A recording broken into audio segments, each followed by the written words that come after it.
So I'm here with, what are you, the marketing director now? Or are you I'm the director of business. Ooh, that's a big deal. Director of business, Will Schick, with Privateer Press. And Will, it's been a while since we've seen you. How have you been? I've been doing pretty good. We've been really busy around the office. We've got a lot of irons in the fire, a lot of cool things coming for all the games we currently make, and then a lot of games that are going to be coming out here soon in the future. New games coming in the future from Privateer Press. Yep. Huh, that intrigues me. Well, hey, did you have a kid since we last talked? No, not yet. I'm expecting my second son in October. Awesome. Yeah. Congrats. So last year, at least the 2-player starter and the DMZ box, we talked about going non-collectible, how that was going to work. So you got DMZ out, and what are your thoughts now? Like, how did it work for you? What do you think about the whole format change? I think the format change was, really good for both us and the community. It sparked a lot of new interest from people who were trepidatious about the collectible thing. It definitely lowers the barrier to entry for a lot of people.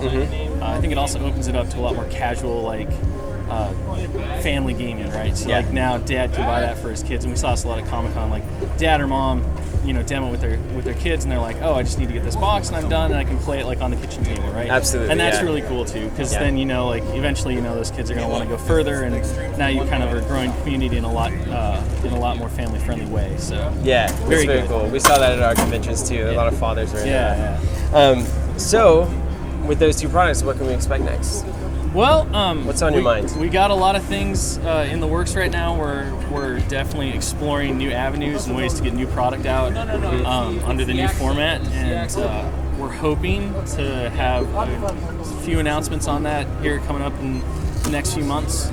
Obviously, some of the labor that we've done, it can be seen in the quantums that are available in the Iron Arena and for the Monster Apocalypse Masters Champions and things like that. So there's definitely a lot of Monster Apocalypse going around the office, and hopefully we'll get to start pulling back the curtain on that more and more as we continue on. Very cool. Now, would this be more in the direction of what we've seen before, like a Rise 2-player starter and then maybe a Now 2-player starter with a 5 and 6 expansion kind of a thing? Or are you thinking a totally different model here? A lot of that, it kind of depends on where we wind up for where we want to go next. Obviously, building off of that 2-player starter, which we're really happy with, and retailers and players and all that stuff we're really happy with, is kind of the direction that we're looking at, keeping that momentum going and then going from there. But there's certainly sky's the limit when it comes to Monster Box, right? And we still have the DreamWorks movie that is in the works, and once that thing gets ramping up, I'm sure you'll see a whole new slew of different things from us. And so, it's kind of like the wild blue yonder. We can kind of take it wherever we need to go and whatever's going to do best for the game. Would you say a lot of your focus now is on the movie and that side of the franchise? No, I honestly I wouldn't. It's something that we continually keep in mind, and it's something that we have to be aware of, and we definitely want to, we want to work in partnership with DreamWorks when everything gets ironed out. But one of the things that, we don't want to do is just put the game, off because of the movie, right? And at the end of the day, Monster Apocalypse sprung from the creative minds of Privateer Press, and obviously we have other places that we'd like to go that may not mirror the movie. So, and the quantums are kind of one of those angles, right? I could be surprised, but I don't expect to see a quantum monster in the movie. Okay. But you never know, right? I'm not in on the script writing process, but that's one of the things where, that's again very much a Privateer thing. So, speaking of the quantums, you surprised us with them. I guess people weren't exactly expecting these 6 new quantum forms. It's awesome just to see that update and see that happen. So why did you choose to go with the quantums as opposed to any number of things you could have done for the release? Well, the biggest reason was because it allowed us to go back and re-explore some of the classic monsters as well as some of the, what I will say, undervalued monsters. And it was a nice way to give not only new players something to be excited about and something to desire, but a way to extend the hand to the old veteran, the old guard, and be like, no, we said we wanted to do new stuff that will appeal to both camps once we got to that point, and here it is, right? Yeah. And what better place to kind of pull the curtain back on that than GenCon? Yeah, awesome. So what was the general process of choosing what you were going to quantumize? Really, what I did was I went up to DC and I went, okay, I had this crazy idea, and we talked it over, and we can do it, and we want to do it, and we think it'll be really cool. Who do you want to do? Nice. So it was just you guys just kind of chatting around. Yeah, basically, when it comes to stuff like that, DC knows everything that like we do so well that I had a little input, and we did go back and forth on a couple of them, or he would ask for different viewpoints from around the office from a couple of people. But at the end of the day, it was all on him to decide what's going to make the most compelling 6 quantums we can. And in the end, I think we found that. Like he made excellent choices, but there was a little bit of debate on a few of them, including like which radical do you use. Well, this guy's not necessarily what I would consider the iconic monster, but at the same time, when you looked at it from a finished standpoint, you're like, yeah, no, that totally makes sense. Why wouldn't you do that guy? Yeah. So how rare are the quantum forms going to be? Well, for right now, you can only get them at GenCon for the moment. But I think people will be pleasantly surprised as we move forward and get a little past GenCon, and people get to enjoy the exclusivity. But we're working right now to make a plan in place that hopefully will satisfy everyone. Would you say it'd be more of like a price support kind of thing, or more of like a, hey, here you can buy a set of quantums kind of thing? I need to keep that for a surprise. Okay. So we can't have an interview without asking about the long-awaited Series 6. Sure. If and when it's coming. And any update on when we can expect those kinds of figures to hit the shelves, whether they're packaged with Series 5 or by themselves, or what you guys are going to do with that? Nothing that I can say at this point. Obviously, we do have some of that stuff done from previous times, although the DreamWorks deal and all that kind of slowed down the process. So it's there, and when the time's right, we'll definitely move on it. When that will be, though, hasn't really been determined yet.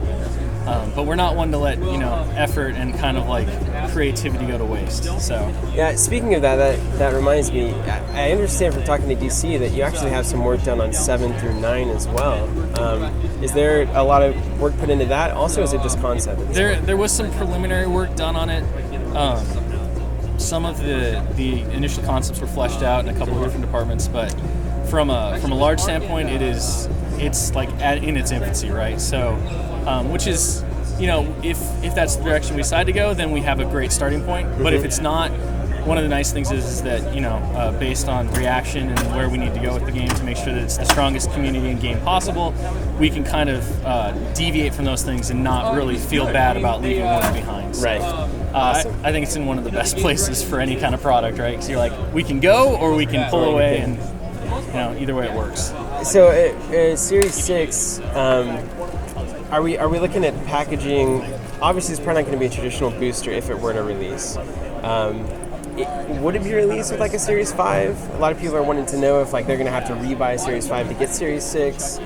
Any talk about that? In the long run, that's another decision that will have to be made. Closer to when we figure out what we're going to wind up doing. But I would expect it, obviously, we would want to release in the non-collectible format, whether that's in a smaller type set kind of thing or, as part of a bigger collection. It's really up in the air right now. Cool. Well, we heard a rumor a long time ago that there was actually 2 new monsters in Series 6. You guys made the mistake of getting us all excited about it, and now we're so curious that we can't stand it. So can you give us any information about whether that was like a morpher and a monster, or if that was just you were just blowing smoke, or what? So the initial concept for Series 6 was that it would mirror, to a certain extent, Series 3, which meant that morphers were going to be into it, installations and that kind of stuff. When that was the case, there was only one monster per faction. Now that was a little while ago. Yeah. So obviously, with the new format and things being different, we can kind of do whatever we want, and whatever players are clamoring for, and what's obviously going to do best for the game. So what was true in the past may not be true anymore. It just all depends. Speaking of true in the past, what about the installations? Can we expect to see those installations when that does come to light? I think if you're talking about getting Series 6 out and done, the installations are definitely a part of it, right? And with DMZ introducing installations for the original 6 factions and kind of being part of the building block for the game, it would not surprise me at all if those things were still included. Do you have a favorite installation from Series 6? Not really. They all have their uniqueness and their interest. I'm trying to think. There's the Mole Station was actually one of my more favorites in playtest. Was it the kind of thing that really made that faction play different, like the Lords of Cthulhu installation? It was mostly the look and the concept behind it, actually, because it was sinister and unique, and that one sticks out.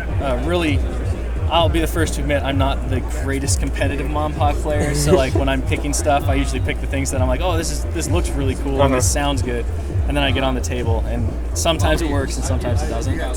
That's one of the things that worked in my favor is I think the Thule installation is obviously one of the coolest installations from Series 3, and that also happens to be in a lot of competitive players' minds one of the stronger ones. Yeah. So those two mesh up, and sometimes it works, sometimes it doesn't. But do you like dragons? Was a spoiler that was given? I think you actually, unfortunately, spoiled the news chopper or something at MonCon a little while back.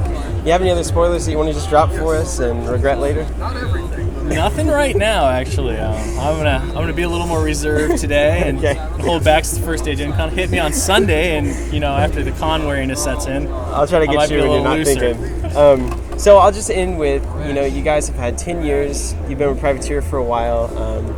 You're celebrating your 10-year anniversary. How does that make you feel? How do you feel as far as where Privateer is now and where you guys are going in the next 10? I'm really excited, right? I think that